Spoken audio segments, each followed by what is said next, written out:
Assalamualaikum warahmatullahi wabarakatuh. Alhamdulillahilladzi ja'ala al-fata biquwwatil islamiyyah wa li'anna al-islama fi hajjil fata kana Rasulullah tafakku kasyabat وكان شباب الذي يربط النبي شاكر الإسلام والصلاة والسلام على سيدنا محمد صائب الشريعة وعلى آله وصحبه زفوز الزكية. وقال الله تعالى في القرآن الكريم أعوذ بالله من الشيطان الرجيم Bismillahirrahmanirrahim. Walyakhsha alladhina law taraku min khalfihim dhurriyatan dhi'afan khafu alaihim. Shadaqallahul azim wa sadaqan nabiyyuhul karim wa nahnu ala dhalika minasy syahidin wasyakirin.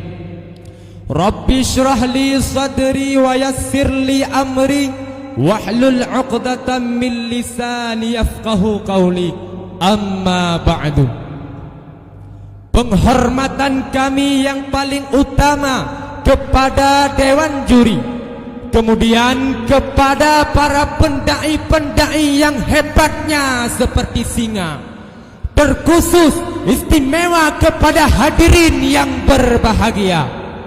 Merah putih indah berkibar, lambangkan kuatnya perjuangan bangsa. Hadirin semuanya, apa kabar? Apakah sehat semuanya? Alhamdulillah. Dewan Juri yang mulia, hadirin yang berbahagia, mengingat alahan cerita dari belakang, bagaimanakah Islam pada masa kejayaannya? Islam yang dulunya agama yang dihormati oleh agama-agama lain, namun sekarang Islam dianggap enteng-enteng saja. Islam yang dulunya menyetegelang yang menguasai angkasa, akan tetapi semua itu hanyalah tinggal cerita. Dikarenakan hancurnya akhlak-akhlak pemuda bangsa menjadi penyebab agama dan bangsa rombang-ambing bagaikan buri di lautan. Dari uraian tersebut bergoreslah hati Al-Fakir untuk menyampaikan sebuah pidato yang berorientasi hancurnya pemuda, rusak agama dan bangsa.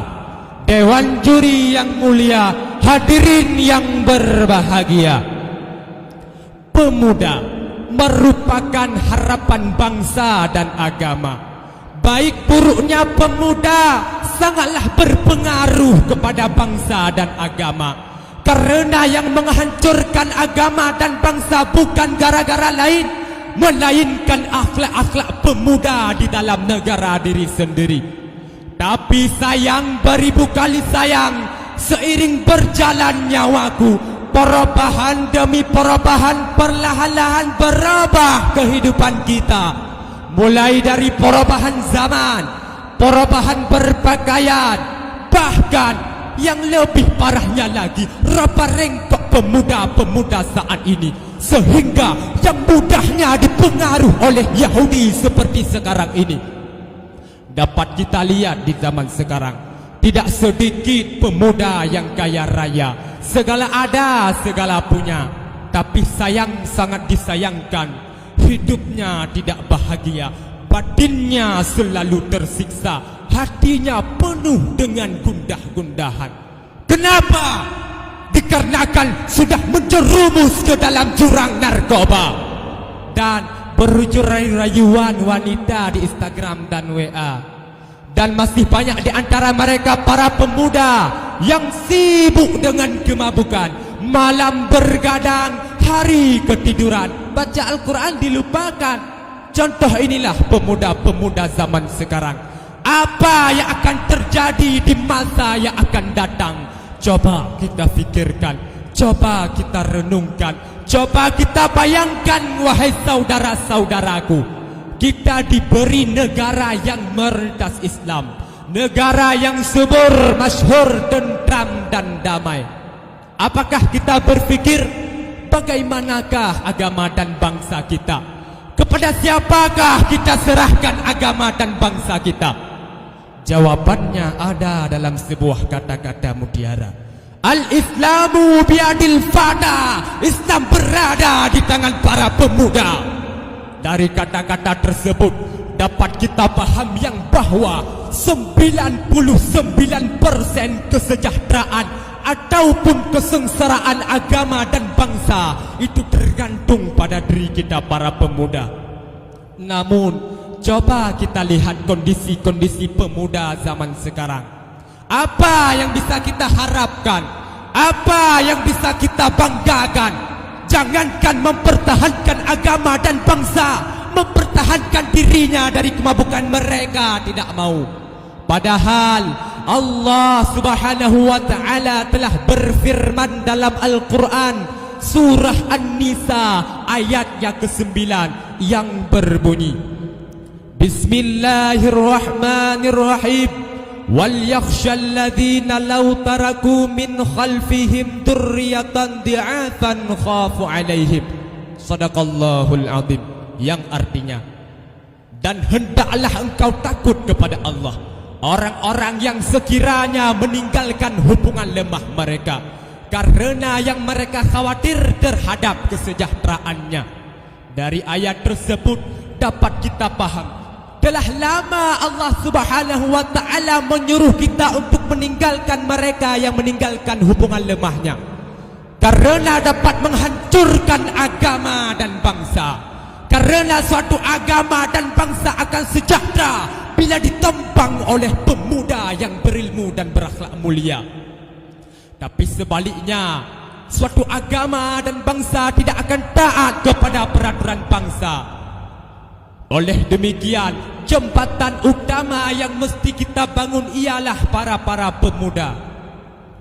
Syekh Mustafa Al-Ghunaidi, seorang penjaga Mesir, mengatakan, Inna bi akhi thubbani amru umrah wa fi ajdatuha ayatuha.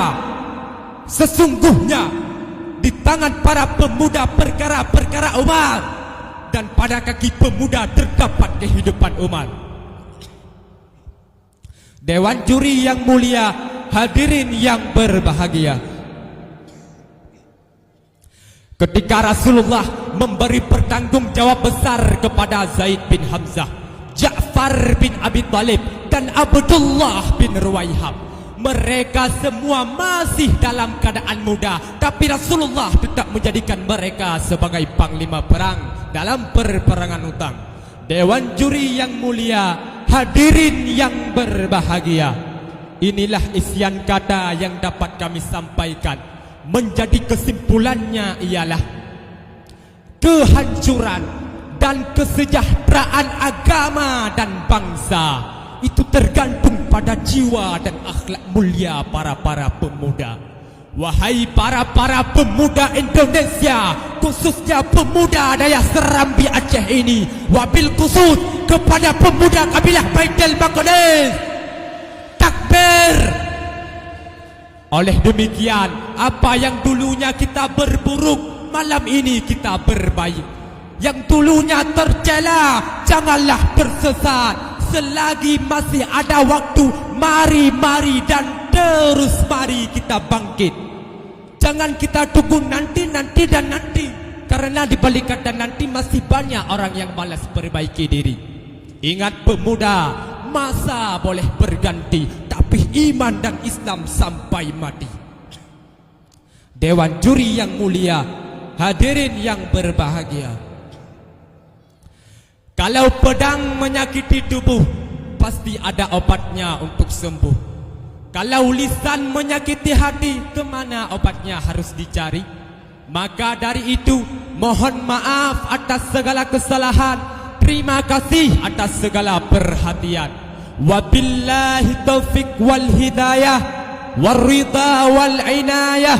Assalamualaikum warahmatullahi wabarakatuh. Waalaikumsalam warahmatullahi wabarakatuh.